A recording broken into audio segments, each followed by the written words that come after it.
Congresswoman, and thank you for joining us back on the program. Good morning. Glad to be here. And now this is the newly created 21st District. So just for our listeners who might not realize you're representing them at this time, or if you get elected, you will be representing them furthermore, or for the first time, what new parts of Oneida County are you representing, or the area will you be representing that you hadn't before? So I have about half of Oneida County. I have Rome and all the northern parts of Oneida County, as well as all of Herkimer County, all of Lewis County. So this is because of redistricting and the court cases. And really, as listeners will remember, Democrats tried to gerrymander these districts, and Republicans sued effectively on behalf of all New Yorkers to have fair lines. So Oneida County, you now have the benefit of 2 members of Congress, but I was recently in Rome, and I'm very familiar with so many of the issues. I toured Rome Hospital, as well as I've been to Rome Labs many times, and I've already worked on increasing investment at Rome Labs because I'm on the Armed Services Committee and have delivered over $400 million. But I look forward to getting to know your listeners, and we had a warm welcome in Oneida County. And one of the issues, I believe, your district, forgive me for being a little confused about this, but I know at one point your district did go up to the Canadian border, the northern border of New York. Do you still represent, and will you still represent up to the northern border? Because then I'm going to ask you about the illegal immigration issue there that you've highlighted. Yes, I go all the way up to the border. This is a border district, and it just shows the district has geographically gotten larger with redistricting. And I was just actually up at the northern border, so I'm happy to dive into those issues because it's a real crisis we're seeing that we've never seen before in upstate New York and the North Country. You literally have half of the state. I mean, if you look at the way the map is, some parts rural, but just as far as geographic area, it's pretty large, Elise.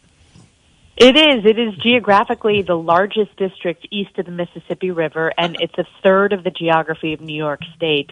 So just think about that. You have 20-some other districts, and we have a third of the geography. So it's a lot of miles.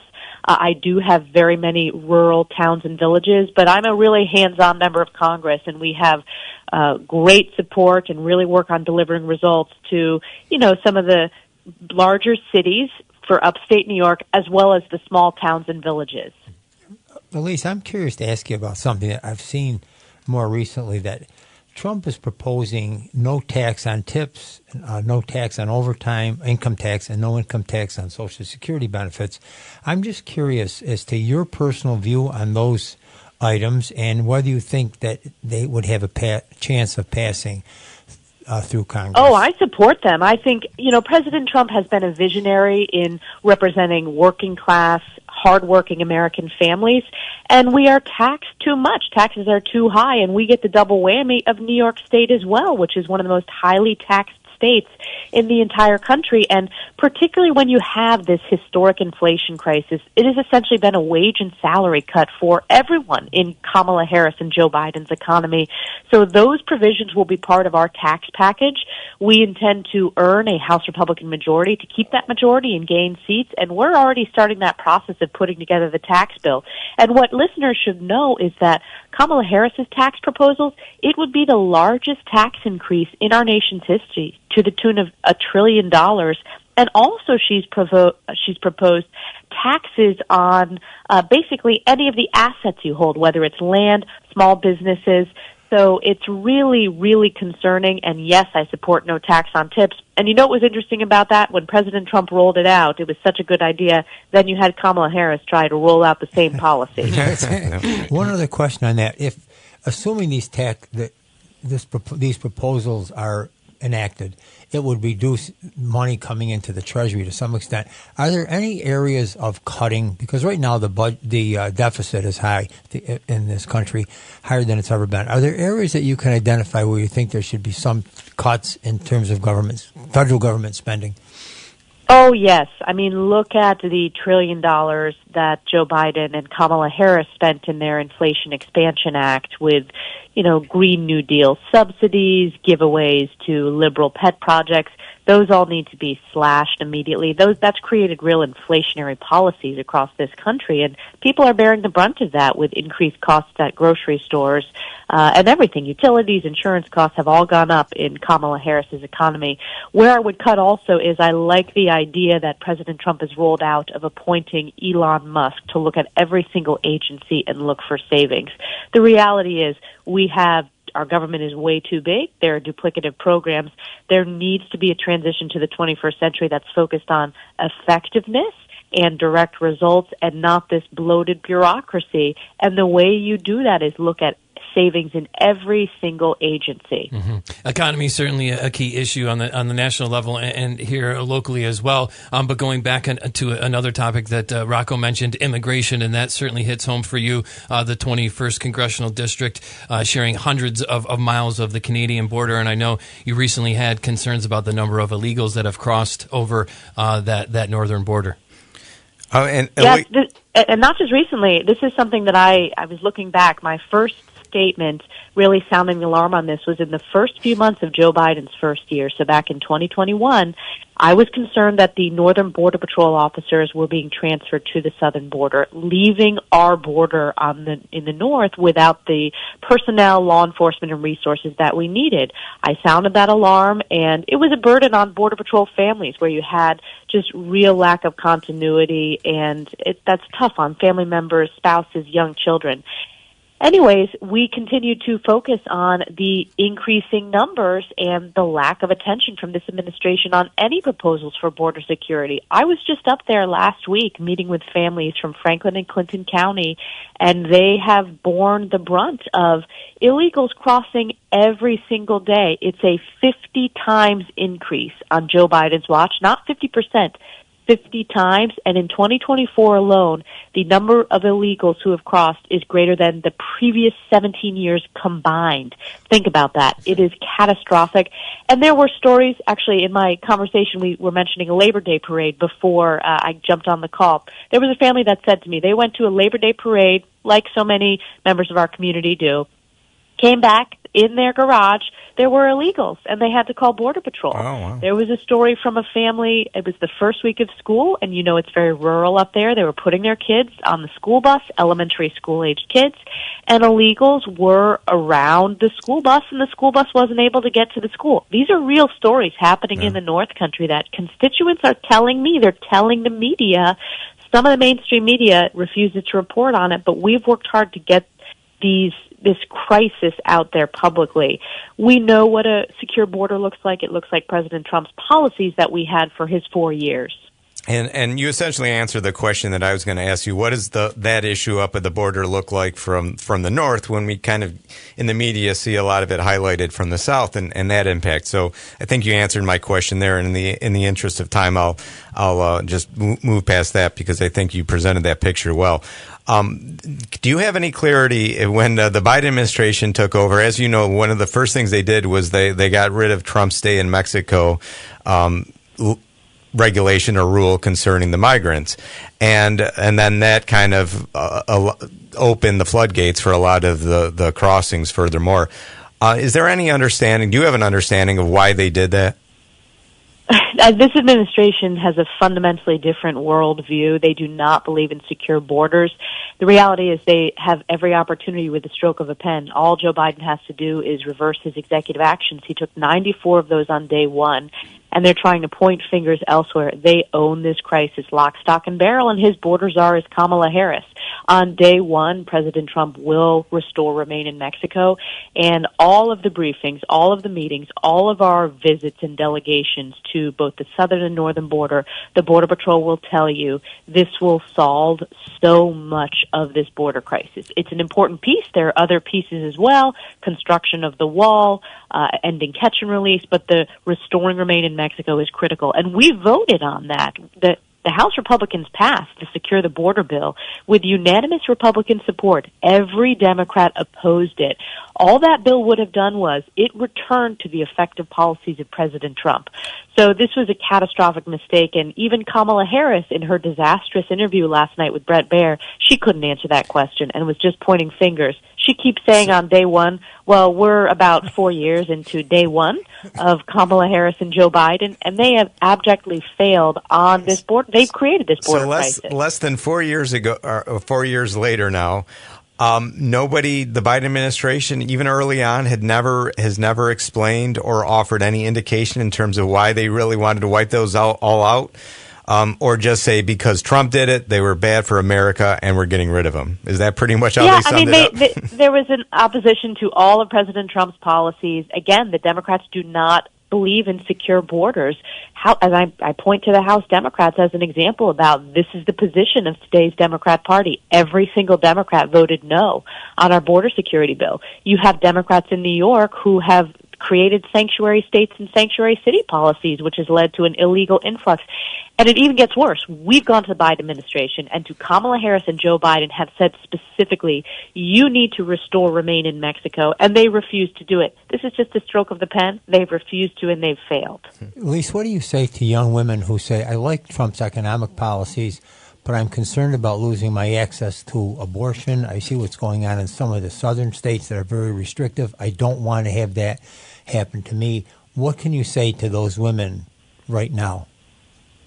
Well, President Trump was correct that the decision by the Supreme Court puts that issue back on the states. In the state of New York, we have this issue has been determined by the state legislature. We are far too radical in terms of Democrats advocate for taxpayer funding for late-term abortion, which even those that identify as pro-choice oppose that because it's just so radical. They don't support late-term abortions paid for by the taxpayers. But this is an issue where President Trump has been right. It should be decided by the voters. And some of the proposals in various states actually bring us to where the rest of the developed countries are around the world. If you look at other developed countries, they do not allow late-term abortion up until and after the moment of birth. But not to argue with you, but some of the states don't allow any abortion. I said right. Some states. I didn't say all states. No, some states don't allow any. And my position is I've always had 3 exceptions: rape, incest, and life of the mother. I oppose late-term abortion. I'm proudly pro-life, and I oppose access to IVF, access to birth control. But the voters are going to make that decision, and this is playing out in those states. Certainly some states are going so far. As I said, I support those exceptions. Some states don't have that. But I am factually correct in that some of these states that do not allow late-term abortion, that puts them in line with developed countries around the rest of the world. And that's where the viewpoint of the American people are. The other issue when it comes to women voters is this is not the only issue. And as a woman, I'll tell you, every issue impacts women across this country. If you look at the economic opportunity created for women under President Trump compared to the abysmal record under Kamala Harris, it's incredibly stark. You had the highest number of small businesses founded by women ever. You had the largest wage and salary increase. You had the highest number of women ever in our labor force. You had doubling of the child tax credit, increased access to child care. Child care was affordable. That was all during President Trump. Look at where we are now. You have unemployment picking up. You have inflation, which frankly is a woman's issue. I do the grocery shopping in my family. Many women are balancing their families' budgets on a week and monthly basis, and they see this inflation eating into their household income. So there's lots of issues that are women's issues, and as the only woman in this phone call, I'll tell you, we're communicating those issues to the American people, and we're making significant inroads. Mm-hmm. I'll certainly earn the support of women voters in this district, and President Trump is working hard to get his message out there of success. Mm-hmm. Congresswoman, maybe the last one here, coming back to New York specifically. And I think we would all agree we would like to see less gun violence, less violence in general. And then you see our governor here. I think the conversation is really attacking law-abiding gun owners here, and I know you recently have made comments about a judge's ruling in violation, an unconstitutional violation. I think, as you had put it here, against the Second Amendment for New Yorkers in New York State, and that has to do with where and how you can carry your firearm. What are your thoughts on the recent ruling and what the governor tried to propose there? I mean, look, this is a track record of Kathy Hochul. She has overreached and has pushed unconstitutional gun bans, has banned concealed carry, banned Second Amendment rights, and judges have correctly ruled that those are unconstitutional. This is how out of touch that our New York Democrats are. If you look at the same time, we're in the midst of a major, major crime crisis. It's a historic number of first-time legal gun buyers because we have a constitutional right to do so. And many of those first-time legal gun buyers are women. They're African Americans, they're Hispanics, they're Jewish Americans, because they see this spike in violence that is happening across our state because of failed bail reform policies and other failed policies in New York. So this is an overreach, and in my district and really across the country, this is not just a Republican issue. I represent law-abiding gun owners who are Republicans, Democrats, Independents, who absolutely oppose Kathy Hochul's record on this. And by the way, Kamala Harris owns this record too and has supported gun bans, essentially, and anti-Second Amendment legislation. Well, I know there's plenty more to cover here. I think we touched certainly on some key issues, certainly those that are being focused on here when you look at the presidential campaigning going on. But I think, as I mentioned, through to some of your folks on your campaign, they certainly trickle down and have an impact here locally. And we're seeing that. And I think we're seeing more people get involved and be engaged in some of these issues, which is refreshing. So with that being said, Congresswoman Elise Stefanik, we thank you for joining us here this morning, and hopefully we can do it again soon and discuss more of these issues. Thank you. 19 days until the election. This is the most important election in our lifetime, and I just want to encourage all folks to get out to vote. You can find more information at EliseForCongress.com in terms of where your polling place is and early voting as well as absentee voting. So get those votes in, and this is an important election that we elect President Trump, pick up seats in the House Republican majority, and flip the Senate, and I'm helping to do that. Man, this election is flying by very quickly. 19 wow, 19 days. Yeah, and then it'll be over. 19 days, yeah. Early voting and just may like be 10. over. Well, yes, Over. hopefully we'll have some clarity. Do you have, Elise, quickly in 30 seconds here, do you have any concerns that the results it might be a big mess because of all this concern and dispute over whether Trump's going to accept the results, whether there's going to be any sort of... That's what the media always says, but it's Democrats who are saying they're going to object to the results, and they're not getting held to any of the same tough questions that Republicans have had when they've had issues. So you've had very prominent Democrats already say that. We are working, the polls look strong, we're not taking it for granted, and President Trump, I was just with him last night. I will be with him working with the Trump campaign in Pennsylvania, at Madison Square Garden in New York. So he's sprinting to the end. Kamala Harris can't get through a day without her numbers continuing to fall. Just look at that disastrous interview last night. She did not have adequate answers, and it's not just the tough questions she can't answer. She can't get through a softball interview, so the more the American people hear from her, the less support they have from her. So we have 19 days. We are pushing through to get all those votes out, to have our Get Out the Vote operation, and have our election integrity plan of attorneys in these key swing states. So, the media needs to start asking these Democrats who have already said, we're not going to certify, and ask them why. Ask them the same type of questions that Republicans have been asked for years.